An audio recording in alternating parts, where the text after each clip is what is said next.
सहारा जंगल में सारे पंछी बहुत डरे हुए हैं क्योंकि जंगल में बहुत बड़ा तूफान आने वाला है। सारे पंछी परेशान होकर खड़े हुए थे। उन्हें डर था कि अगर बड़ी बारिश होगी तो सब पंछी के घोंसले तबाह हो जाएंगे। दोस्तों, हम सब पर बहुत बड़ी एक विपदा आन पड़ी है। हमारे मौसम के जानकार पक्षियों ने यह सूचना दी है कि 2 से 3 दिन में बारिश के साथ साथ बहुत बड़ा तूफान आने वाला है। आप सबको जल्द से जल्द घोंसले पक्के करने होंगे। सब पंछी डर के मारे एक दूसरे की तरफ देख रहे थे। उसमें से एक पंछी ने कहा, राजा जी, हम 2 दिन में कैसे घोंसला बनाएंगे? लकड़ियां जमा करने में ही हमें 7 से 8 दिन लग जाएंगे। तुम चिंता मत करो, हमने इसकी व्यवस्था पहले से ही कर ली है। हमारे राज्य के भंडार में कुछ लकड़ियां जमा है। आपातकालीन समय के लिए इसे रखा था। अब इसका इस्तेमाल करने का समय आ गया है। हमारे सहारा राज्य के सिपाही आपके घोंसले के नीचे कुछ लकड़ियां डाल देंगे। आपको सिर्फ अपने घोंसले पक्के करने हैं। चलो, अब घोंसलों की तैयारी में लग जाओ। सारे पंछी अपने अपने घोंसले की तरफ निकल पड़े। अब मैं क्या करूं? मेरा तो इस दुनिया में कोई नहीं है और अब मुझसे ये सब काम भी नहीं होते। तुम चिंता मत करो मीनू मौसी, मैं हूं ना आपके साथ। हम दोनों मिलकर अपना घोंसला बनाएंगे ताकि दोनों का समय बच जाए। नहीं नहीं, मुझे किसी का एहसान नहीं चाहिए। अगर कहीं तुमने बारिश के समय घोंसले से बाहर निकाल दिया तो मेरा क्या होगा फिर? मैं कहाँ पर जाऊंगी?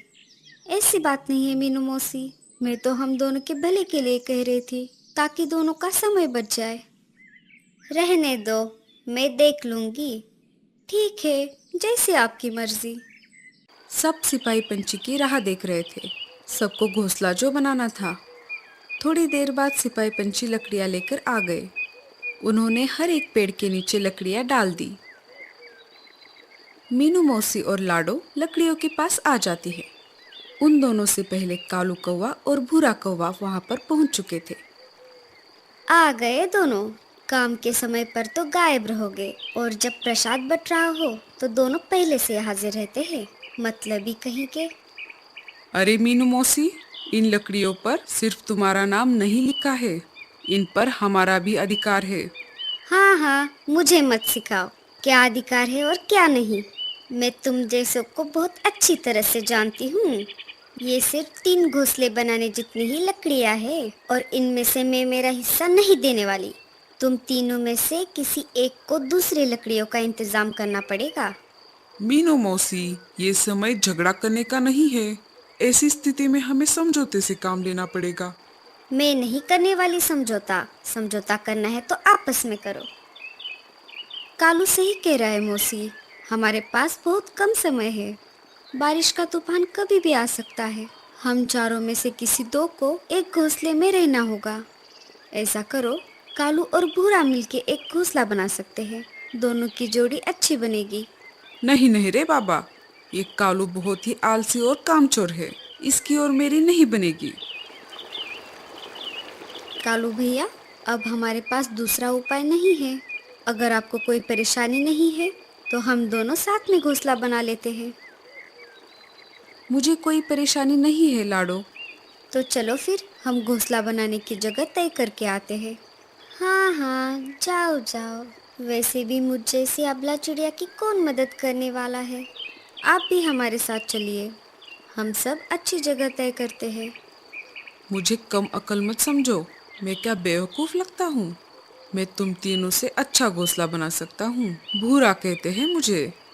लाडो, चलो, हम हमारा काम करते हैं। सब घोंसले की जगह ढूंढने लगे। कालू भैया, आप बताइए, घोंसला कहाँ बनाना चाहिए? अरे उसे क्या पूछ रही हो, मैं बताती हूँ। वैसे भी तुम दोनों से ज़्यादा मुझे अनुभव है। घोंसला ऐसी जगह पर बनाना होगा जहाँ पर लकड़ियाँ लाने में परेशानी ना हो। नहीं लाडो, घोंसला ऐसी जगह पर बनाना होगा जहाँ पर बाढ़ का पानी ना पहुँच पाए। आपने ठीक कहा कालू भैया, हम ऊंची जगह पर ही घोंसला बनाएंगे। हाँ हाँ, तुम्हें तो उसकी बात ही ठीक लगेगी। तुम्हारे घोंसले का पार्टनर जो है, मैं तो चली मेरा मेरा घोंसला बनाने। ऐसा कहकर मीनू मौसी लकड़ियाँ लाने के लिए निकल पड़ती है। लाडो, तुम घोंसला बनाने में माहिर हो। तुम घोंसला बनाओ, मैं तुम्हें लकड़ियाँ ला कर दूंगा। हाँ कालू भैया, इससे हमारा काम भी आसान होगा। अब क्या था, सब तो तय हो चुका था। कालू लकड़ियां उठा कर लाता और लाडो घोंसला बनाने लगती। इधर भूरा कौवा वजन में हल्की लकड़ियां उठाकर अपनी डाली पर रख रहा था। मैं चुपके से जाकर कुछ लकड़ियां उठाकर लेकर आती हूँ। इधर भूरा जमीन से लकड़ियां उठाकर पेड़ की डाली पर रख देता और इधर मीनू मौसी उस रखे हुए लकड़ियों को उठाकर अपने डाली पर रखती। अरे, ये क्या हो रहा है? बहुत देर से मैं लकड़ियां इकट्ठा कर रहा हूँ, पर लकड़ियां तो जमा ही नहीं हो रही। चलो, मुझे लगता है इन लकड़ियों से मेरा घोंसला बन जाएगा। ऊपर कालू और लाडो की मेहनत की वजह से उन दोनों का घोंसला बनकर तैयार हो गया। उन दोनों का घोंसला तैयार हो चुका है, ये देखकर मीनू मौसी बहुत जलने लगी। ओई माँ, मर गई रे। लाडो और कालू दोनों मीनू मौसी के पास आ जाते हैं। क्या हुआ मौसी? लगता है ज्यादा वजन उठाने की वजह से मेरे पैर में मोच आ गई है। अब मैं घोंसला कैसे बना पाऊंगी? आप रहने दीजिए मीनू मौसी, हम हैं ना, हम आपको घोंसला बनाने में मदद करते हैं। मुझे लगता है आपको मेरे घोंसले के बाजू में घोंसला बनाना चाहिए। मुझे लगता है मैं ज्यादा ऊपर उड़ नहीं पाऊंगी, तुम यहीं पर घोंसला बना लो। ठीक है मौसी। ऐसा कहकर लाडो और कालू ने मीनू मौसी का घोंसला बनाना चालू कर दिया। मीनू मौसी मस्त आराम कर रही थी और दोनों घोंसला बनाने में लग गए। थोड़ी ही देर में घोंसला बनकर तैयार हो गया। लो मौसी, घोंसला बनकर तैयार है। अब हम सबको अंदर जाना होगा, वरना बारिश का तूफान कभी भी आ सकता है। इधर भूरे ने जैसे तैसे अपना घोंसला तैयार कर लिया और वैसे ही अंदर जाकर सो गया। कालू भैया, मुझे नहीं लगता कि बारिश 4-5 दिन रुकने वाली है। हमें अनाज का प्रबंध करना होगा। हाँ लाडो, मुझे एक जगह पता है, वहाँ पर बहुत सारा अनाज है। हम जाकर वो अनाज लेकर आते हैं। दोनों ने 4 से 5 दिन तक चले इतना अनाज इकट्ठा कर लिया। रात हो गई, सब अपने अपने घोंसले में बैठे हुए थे। तभी तेज बारिश के साथ साथ बहुत बड़ा तूफान भी आ गया। हम आशा करते हैं कि बारिश इतनी तेज ना हो। पूरी रात जैसे तैसे निकल गई। सुबह हो गई। भूरा कौवा मजे में सो रहा था। तभी उसके पैरों में कुछ महसूस होने लगा। अरे, ये क्या हो रहा है? मेरे पैर इतने ठंडे क्यों हो गए हैं? भूरा नीचे नजर घुमाता है तो बारिश का पानी पूरे घोंसले में फैल चुका था। भूरा उस डाली से उड़कर ऊपर वाली डाली पर जाकर बैठता है। मुझे लगता है पानी इससे ऊपर नहीं आएगा। थोड़ी देर बाद पानी उसके पैरों तक आ ही जाता है। जैसे ही पानी बढ़ने लगता है, उसकी नींद फिर से खुल जाती है।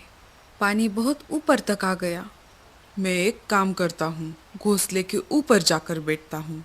भूरा घोंसले से निकलकर बाहर आ ही रहा था, तभी उसका घोंसला बाढ़ की पानी में बह जाता है। वो मीनू मौसी के घोंसले के पास आ जाता है। मीनू मौसी, दरवाजा खोलो, मेरा घर पानी में डूब गया है और मैं बाहर बारिश में भीग रहा हूँ। अरे ओ मीनू मौसी, खोलिए ना दरवाजा। मीनू मौसी को भूरे कौवे की आवाज सुनाई दे रही थी, पर वो सुनकर अनसुना कर देती है। ये तो मीनू मौसी की आदत ही है, किसी की मदद ना करना और खुद की भलाई का इंतजाम करना। भूरा कौवा लाडो के घोंसले के पास आ जाता है। लाडो, कालू, दरवाजा खोलो, मेरा घर तो डूब गया, मुझे अपने घर में ले लो। अरे लाडो, कालू, अरे खोलो जल्द से दरवाजा, नहीं तो मैं मर जाऊंगा। लाडो चिड़िया अंदर से घोंसले का दरवाजा खोल देती है। दोनों उसे देखकर चौंक जाते हैं। हमने तुम्हें पहले ही बताया था, बारिश बहुत तेज होने वाली है। अब चलो जल्दी से अंदर आ जाओ। तीनों खिड़की से बाहर का नजारा देख रहे थे। तभी अचानक मीनू मौसी के चिल्लाने की आवाज आ जाती है।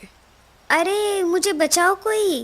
अरे लाडो, कालू, कहाँ गए सब के सब?